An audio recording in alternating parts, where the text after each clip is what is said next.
The origins of the theme that we're looking at today were really conversations that Stan and Noreen and I had about sort of like an underserved, understudied, underdiscussed idea of an overall theme of Proust's women who are not always treated very well in the critical literature.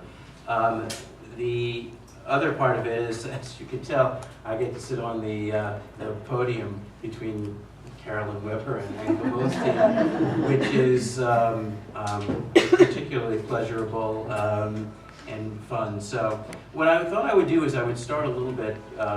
We're going to talk for about a half an hour among us, and everyone can jump in when they want and talk a little. I'm going to talk a little bit for just a few minutes, a few seconds actually, about the panoply, the spectrum of women, particularly in Swann's Way, which I think is really a significant introduction of the most interesting female characters in the book. I leave Albertine out because those of you who have read the entire book will probably, and you can disagree with me later, find Albertine to be a less interesting female character than the female characters who are introduced early in the book. I think there's a very good reason for that, and the reason the narrator actually says in the Guermantes Way, I need a relationship with a woman in order to understand who I am.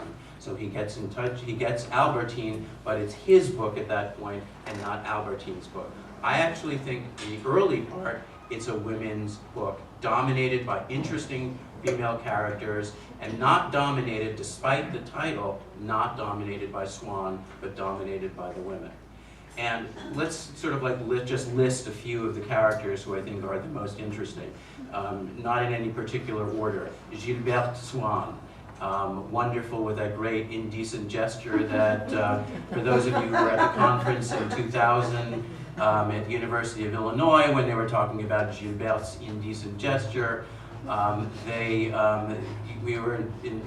had the spectacle of half a dozen great scholars standing up in the front of the room speculating on what it was, and having these very, very heady people standing there going like this. And what's the real shame is there's no video of great Proust scholars making indecent gestures to one another on the panel.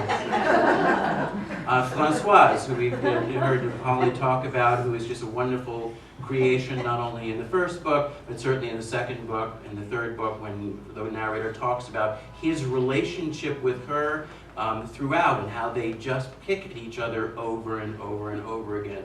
Odette de Crécy, who I've talked about absolutely wonderfully, who is a real, both a type and a great individual character, and we'll talk a little bit about Odette's rise. I think I'm going to ask Uncle about that. Madame Verdurin, who is the semi-evil character that Ben talked about, that we all have seen and we understand to some extent. The Duchesse de Guermantes, who is an absolutely, again, a wonderful character who appears throughout with her bird-like gestures. One that we have not talked about because we didn't have time, and we'll talk about her a little bit more, and that is the great, great character of Tante Léonie, who I think has a much greater effect. I was reading La Prisonnière the other day, and one thing I came across is the narrator actually saying that he modeled a lot of what he was doing with Albertine on the character on Tante Léonie by herself, controlling her entire environment in her room. And he actually says that in La Prisonnière. The mother, the mother's kiss. I mean, this is all there in the first book. The mother's kiss, which comes back again and again and again. And the grandmother, who I think, and we'll talk about this, dominates the first half of the entire 7-volume book. I think it's her sensibility that dominates the first half, and Charlus's that dominates the second half. It's a female domination in the first half, I'm talking about the entire 7 volumes, and a male in the second half, especially with going through the 5th and 6th volumes, where the narrator is really going on and on. And those two great minor characters, who I will call Shakespearean comic characters, are the two great aunts, who are just, you know, back and forth, who seem like those great clowns right out of Shakespeare. And if you take all of these, they are all, and we're talking about Swan's Way in this 100th anniversary, they're all introduced in the first volume. So I think this is really a book, particularly Swan's Way. This is a book that really is dominated by interesting female characters. I think it's later on that we get the interesting male characters. Now, one of the things that, when I just said this a few minutes ago, Anka, I think you said, well, what about Swan? Or maybe Carolyn said that, what about Swan? Isn't Swan's Way his book? And I would say, no, it is not Swan's book. Swan is just a way for the narrator to introduce what he is going to do later on, and it's women who are much more interesting because they control what goes on in the book.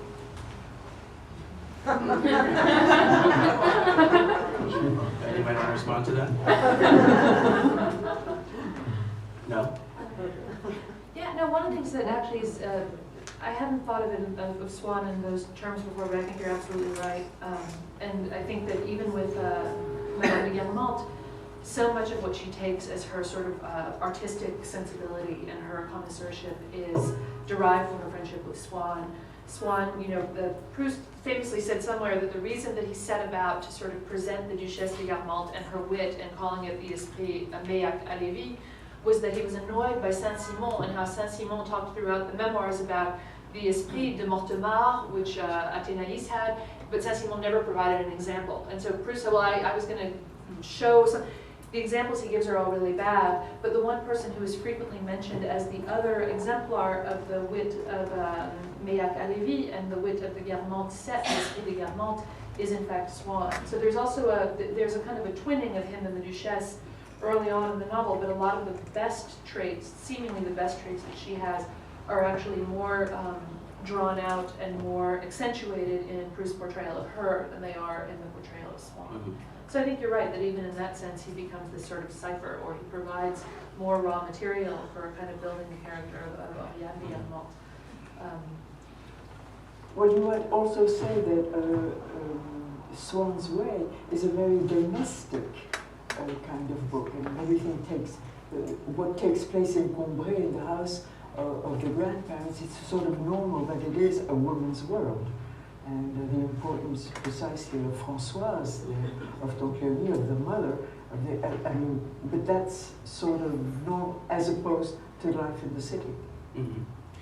I have a question on, you know, specifically about Odette, and we were talking about Odette before. Do you think that the contemporary 21st century American audience really understands the way Odette has risen in the world? That what a cook really is? You know, I think it's a mystery. What this book was written at the beginning of the 20th century. I mean, do you understand the way aristocratic world worked? I don't know. You know, all the snobism, all of it, and yet it does. People don't have to know everything to understand. I think they do understand because Proust is very specific about what it does to rise in society. Mm-hmm. I mean, yes, it's true, but you still have girls on the town that, you know, they want to marry, they want to catch a guy. I mean, that's not so. Well, why would Proust? Why would Swan end that portion of the novel by saying he was with somebody who was not my type? Because it's true. what was Swan's type of women? Well, he preferred what he said, his little ouvrière. Yeah, he was more fresh. Yeah. He liked more simple, carnal ladies. I mean, she was too thin. She was too. She appealed to his Botticelli side. Yeah, and even that was a bit of a pis-aller. Like even that, like Botticelli women is so beautiful, but the way Swan talks about it, it's not that. The eyes were too Botticelli, so that makes it. Yeah, he liked sort of more simple working girls. Mm-hmm. Man, This is not the audience participation.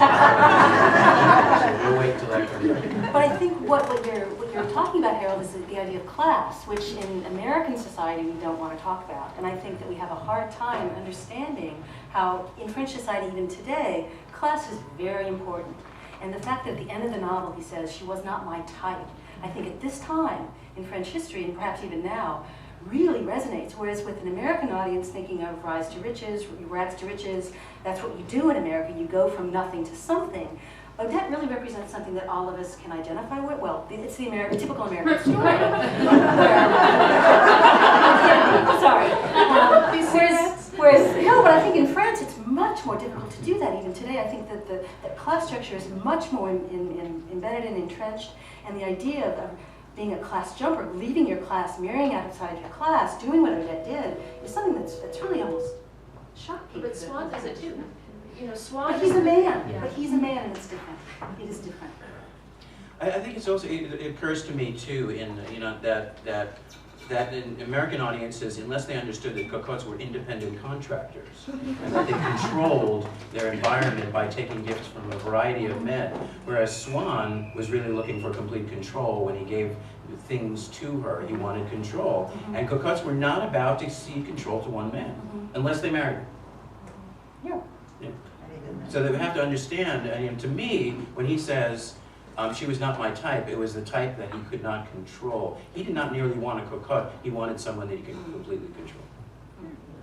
Yeah, and she offers him that illusion in the beginning when, oh, I'm just at home having my little quiet time. You know, she performs Anytime you need me, I'll be around. Anytime you need me, and then she's never around. Right? No, and then he also says at one point, Swan, if you're jealous, you have to love somebody beneath you, because that's the way you can control. Yeah, because you So don't. that, yes, that's a very interesting remark. Mm-hmm. But I'm not quite sure that he meant that when he said she's not my type. He just said I didn't like that kind of work. Mm-hmm. What about, Holly, you were talking about class, and I think this is something that Ben would probably be able to talk about.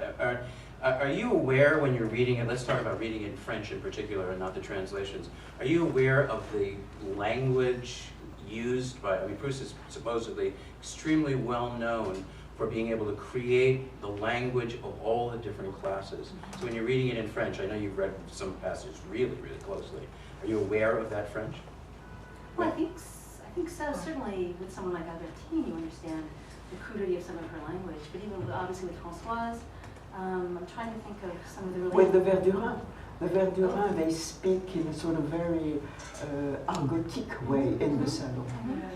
And there is the sort of extraordinary politeness of Oriane in the sort of, you know, when she gives a party for a king, the king ordered me to invite you. These are things that are very typical of the class. And the speech of Charlus in French is what? Exactly. Well, yes, it's very aristocratic. I mean, he has a sense of the way you speak to somebody older, to somebody of a better rank, etc. There's a big difference. And very often his rage is kindled when there is an infraction of these gradations of speech. Think of Bloch. Bloch doesn't know how to speak like an aristocrat. He doesn't even understand that there's a difference.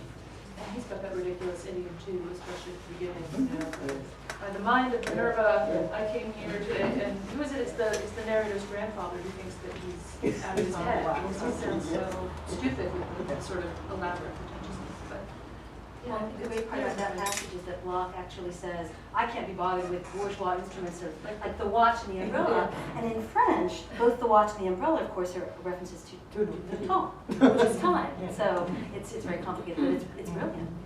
Absolutely. But where do the women, you know, women who are in marriage, where do they, I mean, throughout all of the books, where do they, are they, you know, their role in marriage? How does Proust portray the role in marriage for women? Well, I think it depends. Madame Verdurin is the dominant element of her. Oriane is afraid of her husband. Oriane is totally bullied. Yes, she's bullied. And the best marriage is, of course, the marriage of Mademoiselle Vinteuil and her friend.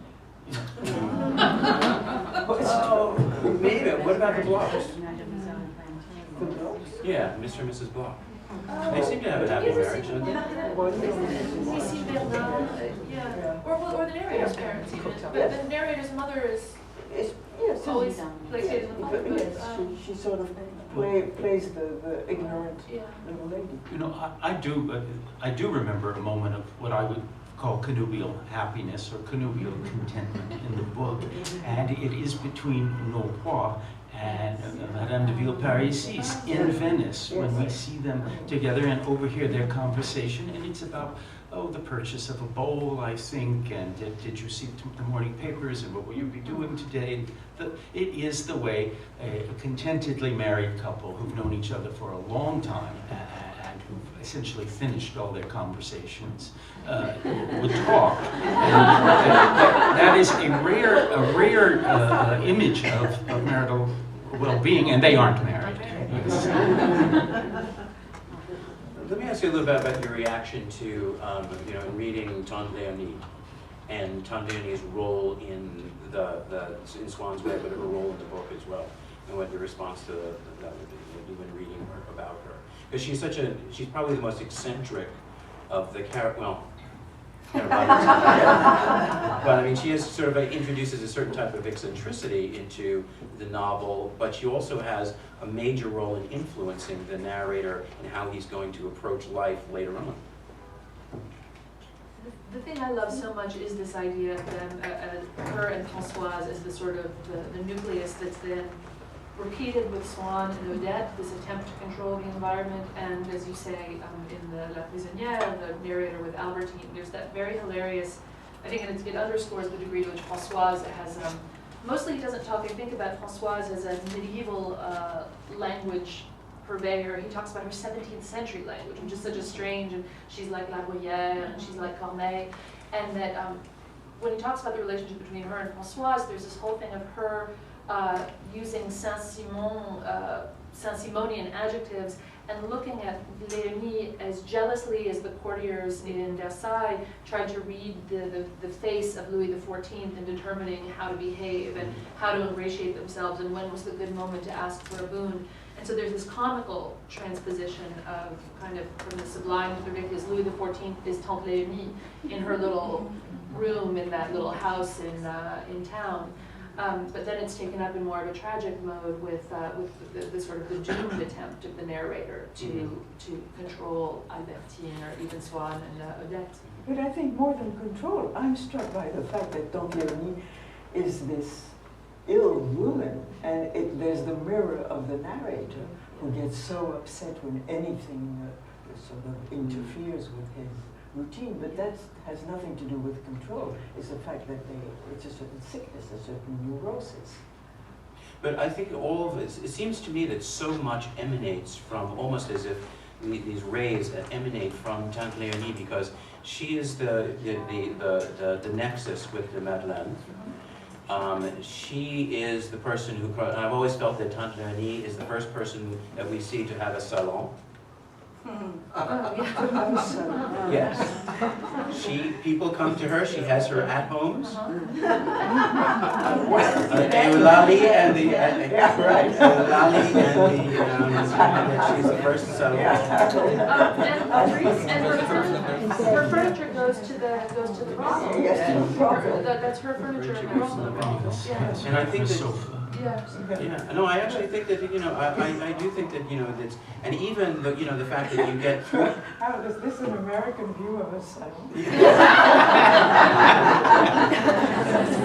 Well, in the article in the Times yesterday, I was actually, I had a story that went on about I told about actually taking the group into the Pissoir with Pissotière, and a friend of mine wrote to me this morning and he said, "Nice going, Harold. You dragged us to a high-level Proust discussion into the gutter." So I actually think that this is, the Tante Léonie, it is almost like a satire on the salon, where he first learns that people come to this central area and talk about gossip, the things of the day. And we get even the local priest who comes and talks about, misspeaks about place names. And what dogs have passed on the street.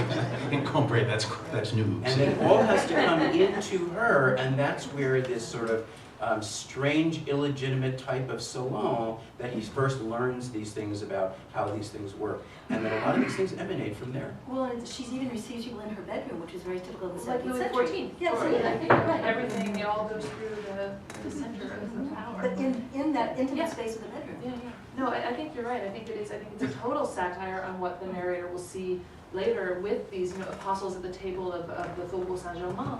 It's a parodic anticipation of that, precisely. But you've also got Françoise, who does everything she can to make sure that Leonie doesn't have any sense that there might be something she doesn't know. Because if there is something she doesn't know, then Françoise is going to have to try to find out. And so there's also a layer of pretend. I mean, there's this effort to make sure that she thinks that everything is under control when it might not be. So I think that also is reflected later on in the novel, clearly. I do think it was a song. It's just not exactly, and I think that the word parody, I think actually is, that it becomes, a lot of these things become very, very tiny little seeds of what the narrator is going to either see or create later on, and you actually say that later on, whether it's the Madeleine scene, whether it's controlling his environment, cut off from the world with Albertine, that he's going to use Tante Leonie as sort of this strange parodic nexus for all these things that are going to occur later on.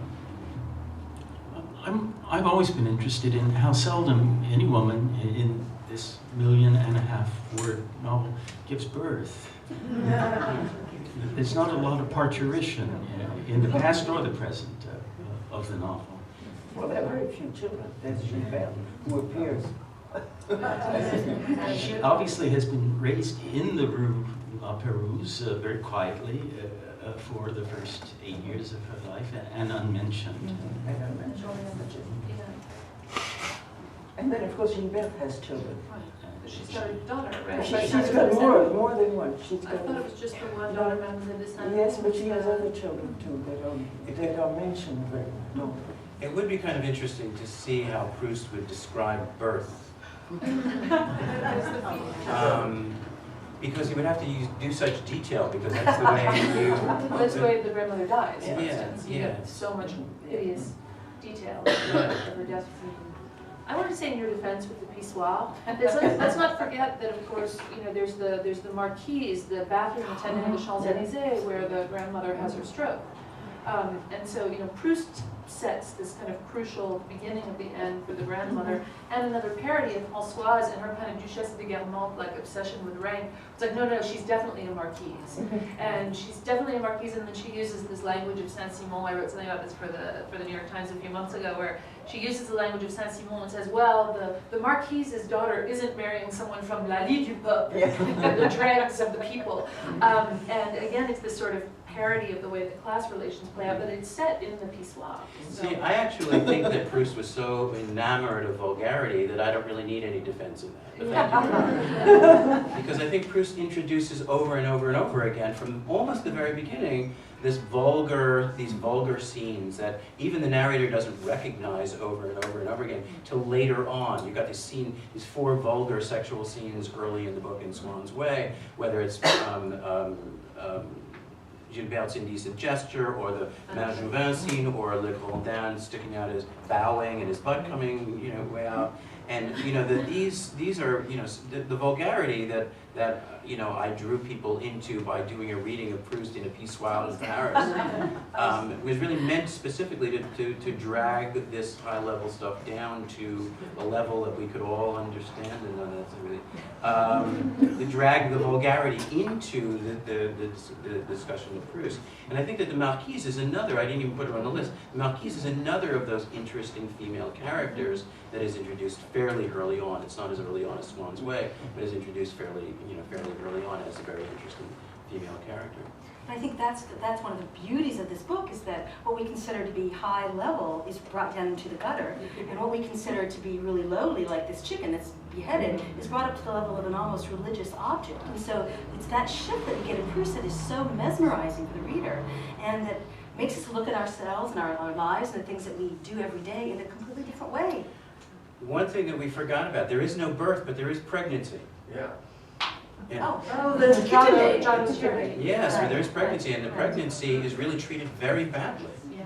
By Francois. By Francois. And that's, you know, sort of not only the chicken scene, but the asparagus scene. And one of the great vulgar that Scott Moncrief doesn't really translate very, very well, and it's translated much better later on, because he tries to do it in a sort of Victorian way and but I mean, when we're talking about a dog's butt, somebody actually said Lydia Davis does a much better job in the translation of actually being vulgar in that little ditty that Francoise talks about. So pregnancy actually is talked about, but childbirth isn't.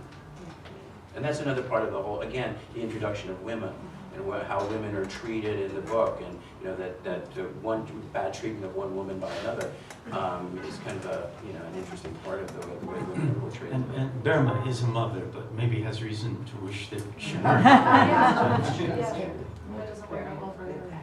But it's the bourgeois classes and the lower classes who give birth, the aristocracy, except for Gilbert, who was, of course, of more lower origins. No, that's right. Oriane de Guermantes are sterile, and Oriane doesn't have children. The line goes to Saint-Loup, and I thought that's why it was important that he only had a daughter by Gilbert, because it's in fact a dying breed in that sense. Do you think that that's why they need to introduce these sort of lower class women, because the lower class women are fertile Yes. and upper class people are not? Well, it's also that all the upper class men are secretly gay. I mean, the Duke de Guermantes is the only one who's not, but he's got all these mistresses, and we don't know that there are any. Well, actually, there are two. Oh, You that's know, right, they are by, crying. There's des ressemblances criantes. That's right. Yes, no. Yes, a lot of children. But they just by can't that. be recognized Yes. as, they all feel back, they will be Yes. subsumed under the Yeah. ducal crown and the cheeky at their funeral. Right, Like right, some, yeah, I think it's because Yeah. they're so gay. I have a very dear gay aristocratic male French friend here in New York who I was once talking to me about this, and he says, well, darling, don't you understand going into society is the ultimate castration? And ça donne à penser. But yeah, I think that's less to do with the lustiness of the women that can procreate than it is with the fact that there's this decadence in the sexual sense of the male. Do you think he then also takes, creates an entire spectrum of, because I think he actually talks about this as female to male and everything in between, because he talks about that male-female nexus, particularly in Sodom and Gomorrah, when he describes male males, male females, female males, and female females, and creates that so that, to have all of them in that spectrum, in addition to all those women, but all different kinds of, so it's called orientations, I don't know what you would actually call it, but, he gives it a much more, not quite mythological, but, having women and men do everything. Well, and he also specifically compares that the thing about when he realizes that the Baron de Charlus c'en était une, he was a male, female, or whatever they translated as in English, that he compares it extensively, obviously, to the chosen people, the Jews, and that they're these kind of people apart who actually will preserve their manners and their ways, but always kind of in hiding in the margins of sort of mainstream French society. So I think that's a very interesting conceit, but I think that the treatment of masculinity seems to lean much more towards just she-males. The plastic de Guermantes, as you said, is resolutely homosexual, or whatever you Yes, say. but Robert de Saint-Loup is a man's man, and it turns out to be a man's man in every possible sense of the word. But he's, all the real complexity of sexual preference is in him. As I read the book, he's not just pretending to love Rachel, to be obsessed with. It's real, and we find out in the fullness of time that he's also madly in love with the elevator boy, and perhaps simultaneously. Well, I know we wanted to open up to the audience, and it's about that time to open it up in the audience, so Joyce, now's the time for audience participation. Well, I want to talk about what you said about Proust being enamored with vulgarity. Sorry. About Proust being enamored with vulgarity. And I want to say that's his type. That was that's what he means when Swann it says it was not his type. Because if you remember, she looks like a painting. She's a very elegant woman, Odette, in looks and also in tender behavior. And he's looking for a really pretty vulgar person, I think. Madame Coutbus is May. Oh, right. Yeah, the comment was about Swann's looking for a very vulgar woman. Do you think that there is an sort of an, in most of the male characters in particular, there's an upper looking and a downward looking, and then certain of them look up towards marriage or sexual congress with women above their class or below their class? And those are the, you know, selections that they're looking for? Someone was talking about how Swan, you were talking about how Swan basically gives up on the idea that he would ever make a brilliant marriage. So, and Swan would have been the one to follow that trajectory with his friendship with the Comte de Paris and with the young Montaigne. The Duke stays within his own class. It's all aristocratic women that all usually, ideally, people that Oliane knows and has to deal with all the time in society. But yeah, I think you're right that the upper mobility is Gilberte, and it's Odette, and then. And Madame Bell. Voila, yeah. Any other questions? JD? Yes, I had a question. First of all, thank you all. My question is about Odette. I don't know if you can answer this, but you talked about her, her consistency as a cocotte in her ascendancy. But her ascendancy is not consistent with the role of the cocotte in so much of literature. She doesn't die first of all. She's not sent to the colonies like I wonder was this a radical interpretation? Is there these cocottes in Balzac who rise and survive, or is this an English thing like Becky Sharp in Thackeray does sort of make it? Well, the question really is this in literature, most of the cocottes that we know, Marie Duplessis, Manon, Nana, they are given their just desserts, let's call it that way, for moral failings, and they die at the end. But Proust allows his cocotte to succeed. And is this a new thing? I think, well, for instance, take La Paiva. La Paiva was a great, great courtesan, and she succeeded, really. There were women who did succeed in real life. In literature, I'm trying to think. Well, that just goes to show you don't live in literature.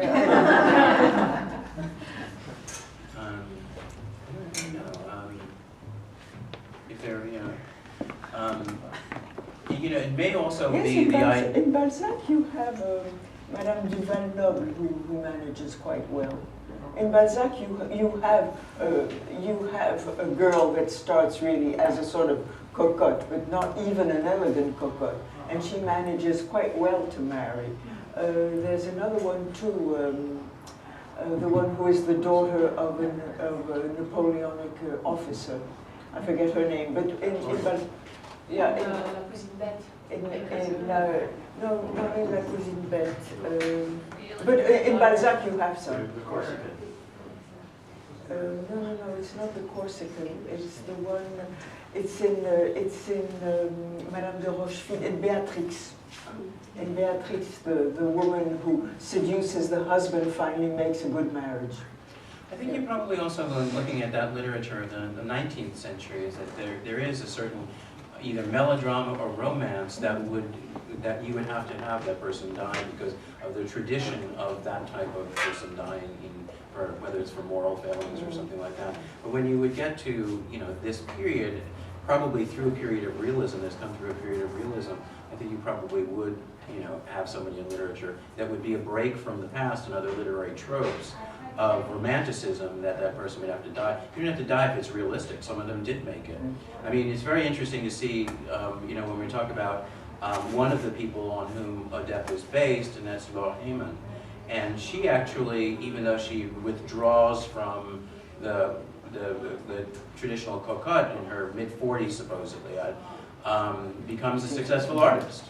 And so, it's not, if you become more realistic about these cocottes, they don't die of consumption in the early part of the 20th century, and they don't have to do that. So, I would think that the literature would have to change after going through that period of naturalism that dominates the late 19th century.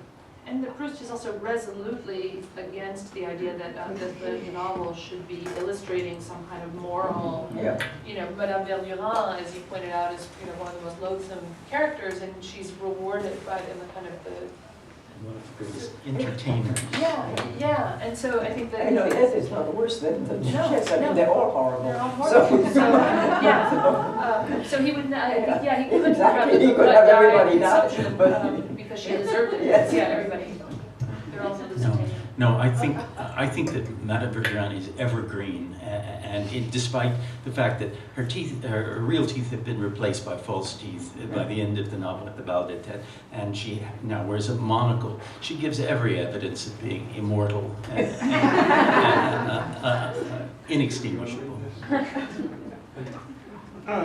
Raising the question about what kind of woman is Swann's type, we know he'd like to pick up shop girls. On the other hand, he seems to have a real bond with Oriane. They really seem to enjoy each other. I wonder if Oriane is not his type. The question is although Swann likes to pick up shop girls, is Orion his type, but unreachable, unattainable? Yes, I don't think he would try. I don't think Yeah, he he no. couldn't. And I think that's part of what's actually sort of, it's again like the connubial bliss that you described with Norpois and Madame de Content. Yeah, that not content. That he and the Duchesse do have this kind of very lovely, very elegantly mutually affectionate relationship and meeting with the minds. But of course, you know, in her case, until he dares to get sick. Until he's Well, and until he marries Odette and dares to have Odette, who she doesn't want to meet and can't be bothered to meet, and is perfectly happy to meet as soon as he's dead. But yeah, and then the red shoe scene, of course, where he's dying and she has to go to a dinner in town. And but they do have a kind of a beautiful. It's presented a little bit in an idealized way, that they have this kind of mutual sympathy based on wit, based on a kind of a certain perception of elegance that defies the fact that she's married to the Duc de Guermantes, who's horrible, and that he is a Jewish stockbroker's son. On the other hand, he forms one great ambition to have his wife and daughter presented to the Duchesse de Guermantes, and this cannot happen within his lifetime. I'll let you pick up one of those two things, the last two questions. One of the things about the romanticism and the cocotte dying, isn't it interesting that instead of the cocotte dying, her husband dies in the middle of the book?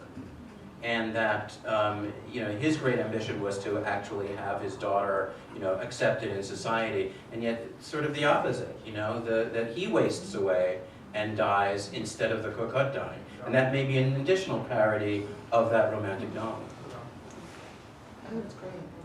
Yeah, her house in the Rue La Pérouse, I was just rereading the memoirs of the Duchesse de Clermont-Tonnerre, you know, Elizabeth de Gramont, and I hadn't realized that the Gramont lived in a house in the Rue La Pérouse.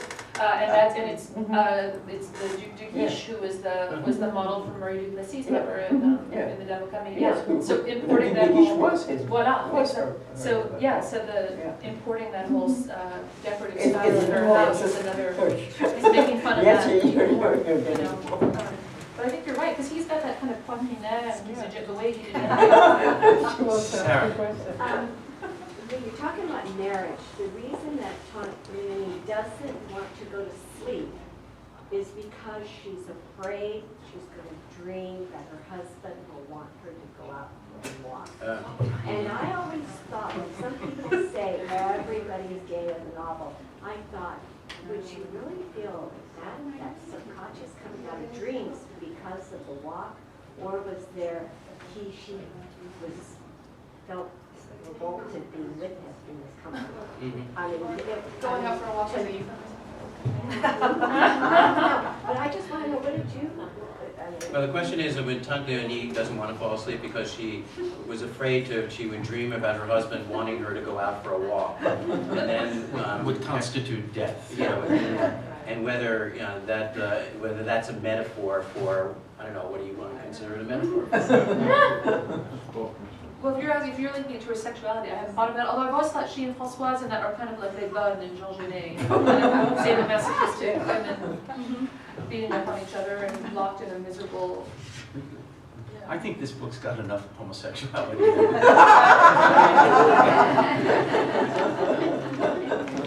I have a question for the professional Proustians, and it concerns the narrator's parents. What happens to all our parents if we live long enough does not happen to the parents of the narrator. They seem to be translated to some period of middle-class well-being, and we never hear about them again. And it's as if Proust was determined not to inflict on the parents of the narrator what life inflicted on his own. They're somewhere else, and they're hale and hearty and middle-aged the way all our parents are when we dream about them after they've died. It's a strange phenomenon in a book of this size and specificity that it's silent on the subject of the narrator's parents. And what is interesting is After that they reach Françoise takes the place of the mother, because Françoise is the one who stays with the narrator. In the last book, you know, when he returns home to write his book, and he says he's going to write, Françoise is going to be next to him, and he's going to put all his papers, and she's going to help him the way she knows how to cut a dress and put all the papers together. But Françoise is really like a mother in her detestation of Albertine, her fury about all that, and the fact that she's going to help him work. She makes the house. Yeah. Any other questions? Which of his works has given you the highest intellectual pleasure in reading? Which of the books? You want to go through that? Alan? No, it's hard to say, because I think that the very first book that I ever read was Combray in a French class after I'd gotten back from France after a year living with family, and I'd already had Madeleine, I'd already tasted Tilleul, so everything that I was reading about seemed very real to me, and I was completely engrossed in it, and it never let me go. And once you enter into that world, it's just more and more pleasure that you get as you read the novel. So I don't know if I could ever really just limit it to one. I know that's sort of a cheap answer, but I'm not sure that I could limit it to one. No, it's not cheap. You can't cut the book. It's a whole. Yeah, I don't know how to answer the question. I will actually answer it one way, and that's not necessarily the book that's given me the most pleasure, but the one that actually hooked me into reading Proust for the rest of my life, and that was the second book. And because it was the introduction of the band of girls. And I'll be perfectly honest, I thought it was the greatest beach read ever. I'm serious. And it really reminded me of watching the beach movies of the 50s and 60s. And the girls against the beach, and the girls against the water, and the adolescent boy came out in me, and I could not let the book go. Well, that doesn't really, I mean.